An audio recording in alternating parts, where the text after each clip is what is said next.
So, the Rakarth update balance changes. Here we go.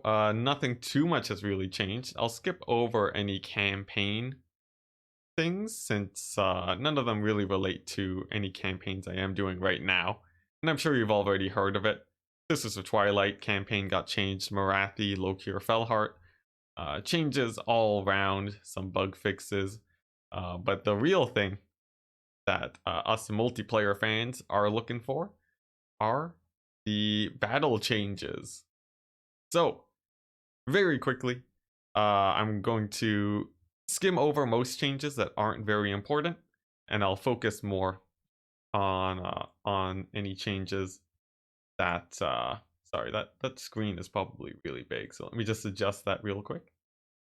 Yeah, I'll focus more on any changes that that are actually impactful for multiplayer. So the Scourge Runner Chariot, High Beastmaster, they got tweaked a tiny bit, but the changes aren't huge. Very small tweaks, even smaller than the poisoned effect for the Peasant Bowman. So nothing too crazy. Just a few stats being fudged here and there with no real impact, I'd say. Let's see. For the Wood Elves, though, we actually do have some pretty impactful changes. Ariel has her leadership lowered slightly, Unbreakable removed, and her mass is actually increased. So that's pretty interesting. That actually might be a little bit that might be good for Ariel, actually. Since she still has 90 leadership, the extra mass is will let her just plow through anything, essentially. Increased mass increase means nerf. It does it? She won't be pushed around as much by single entities. Oh, I guess. It depends on how much you want to use her as a chariot. And since she's usually not, I think Legion, you may be correct. Yeah. All right, cool. So, mass change will allow her to take more damage. Now, the Great Stag mounts have increased the AP damage for the Glade Lords, and this is a fun change. I might want to run Glade Lords more often, but that's usually not why you take them. So, not a huge change. But up against Tomb Kings, I actually do like Great Stags, so I think in that matchup, the Wood Elves might have a little bit of an easier time. And Sylvan Knights too. They had their HP reduced by roughly 10%. Maybe a little bit more. And the big question, how much is 10%? If you look at the it's as if every unit attacking a Sylvan Knight has 10% more damage, which is sort of like the poisoned effect in reverse, but only 50%, since poison will reduce by 20%, which means it's nice, but I don't think it kicks Stag Knights out of the meta. I think they'll still be just as good in the situations they used to be. They'll just die a little bit faster, but not by that much. So don't get too excited about these changes, guys. In fact, Ariel, I never really had problems with Ariel in the past, and I don't think she's at the highest tier of meta anyways for the Wood Elves. So I think all around, status quo is maintained for them. For Norska, Greenskins, of course, the Super Squig changes that you can't forget.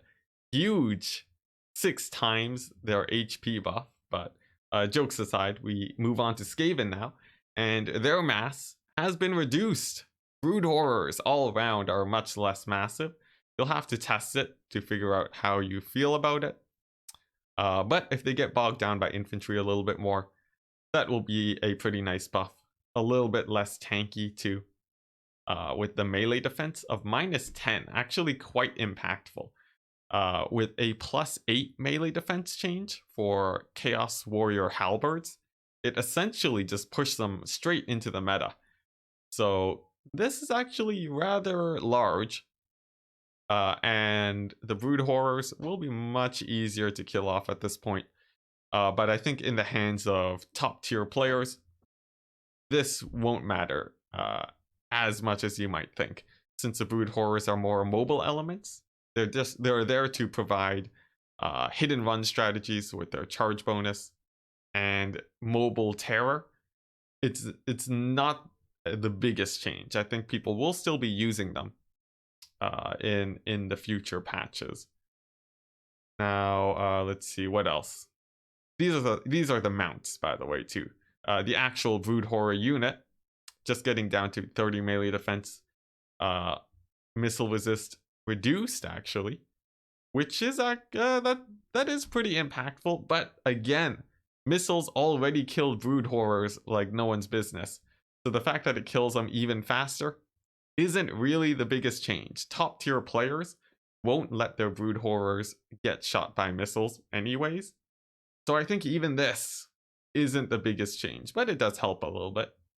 And you might not be, they might not be seen as often in some cases. Wolf Rats too. Slight melee defense buff of 2. That's basically negligible. You don't use them to stay in prolonged fights. Ancient Salamander mass change. Also negligible. No one even uses the Ancient Salamander, so you can nerf it as much as you want. It will not change the meta. And anyways, this nerf isn't large for it anyways. Now, onto the Dark Elves. The Dark Elves have the large... Oh wait, no, this is the Whiplash ability. The large entities are no longer prevented from targeting lords and heroes. And to quickly show off the Whiplash ability, take a look over here. Whiplash gives bonus 50% damage on a 90-second cooldown, which is actually pretty impactful, plus an extra charge bonus. If you look at the cost of the ability, it costs 145, and if you look at another faction that really benefits from having crazy damage buffs, if you look at the Red Duke, he comes in, or not the Red Duke, the Blood Dragon Vampire Lord comes in with the Sword of Anti-Heroes, which is plus 25% damage, which people do use. Comes in with the extra charge bonus to Heart Piercing, extra armor piercing damage and charge bonus. So I can see a potential where people might want to use Whiplash on heroes to, where people might want to use Whiplash on heroes. And I think that's pretty exciting. We may see some more Beastmasters in the future, and I hope we do, since Rakarth does sort of act like a Beastmaster of his own. And they're generally a hero that you don't see too often. So for any goon squads out there, you got something to look forward to. Some Skaven changes to their campaign effects. Cellular instability is nerfed. RIP the Skaven speedrun campaign. And the Poison Wind effect, as described by Legion, is about 25% less effective versus cavalry. That is equivalent to the poison changes, or very close to it. So I don't think it'll be a huge deal. It will help, I think, the most in if you have cavalry charging the Poisoned Wind Lobadiers. Which is nice. It's just enough to feel the impact of the change, but if you're walking directly into Poison Wind, you're still going to lose units, cavalry or not. Infantry will be more or less the same. Sorry, just have to mute my phone. Yes, cavalry will be more or less the same. So, I mean, infantry will be more or less the same. Cavalry will take a bit less damage. A blessing for factions like Dark Elves, Bretonia, etc. And I think that'll be nice, though it won't actually flip any matchups. And that's basically it. There's a few changes for the Wood Elves too. Conjoined Destiny, now up to infinite uses, which isn't that crazy. Conjoined Destiny would heal the Sisters of Twilight to basically full anyways. What this really changes is the unintended effect, where if you heal the Sisters of Twilight, you can actually use up your Conjoined Destiny without it proccing. So now you're almost guaranteed to get a proc as long as you keep them alive. The Drycha changes though, -1 summon, are actually quite a bit more impactful but not enough to kick her out of the meta, I don't think. She'll have one less summon in the late game, and in the early game, she's still a combat beast. Her prices are looking to stay the same, so I think Drycha will still be used quite a bit in the meta. Transformation of Kadan too on 14 Winds of Magic is okay, but nothing too crazy. This is close to the original Manticore summon price, and like an Eagle summon just doesn't really have the AP or the oomph to break through. I think probably the best matchup that you would use this in is, oh man, I can't really think of any. Eagles just don't give terror, which is a really huge impact of those yeah, like Manticores are just such a, they bring terror, they bring AP, and Eagles missing that means that they're more of a wet noodle in most situations.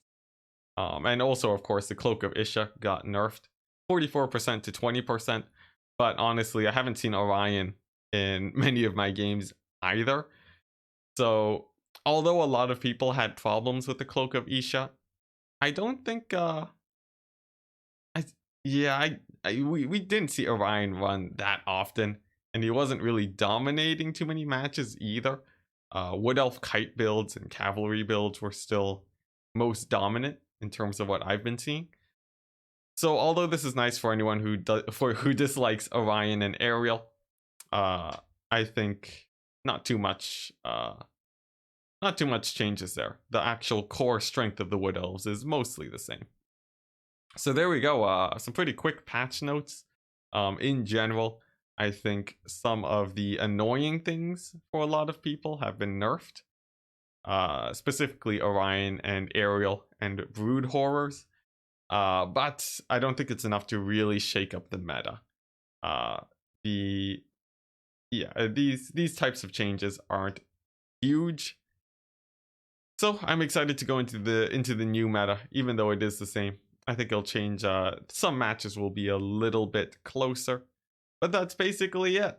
Yeah, enjoy the new meta, guys. Of course, there's also going to be Rakarth, but in my opinion, he's very similar to the High Beastmaster, and I don't think. There's a chance that there might be some shenanigans with Whiplash, but honestly, the High Beastmaster doesn't really bring much to the table compared to something like Marathi with her Soul Stealer. So there might be a few shenanigans after the update, but nothing too crazy. So that out of the way, thank you guys for watching. And yeah, that's it.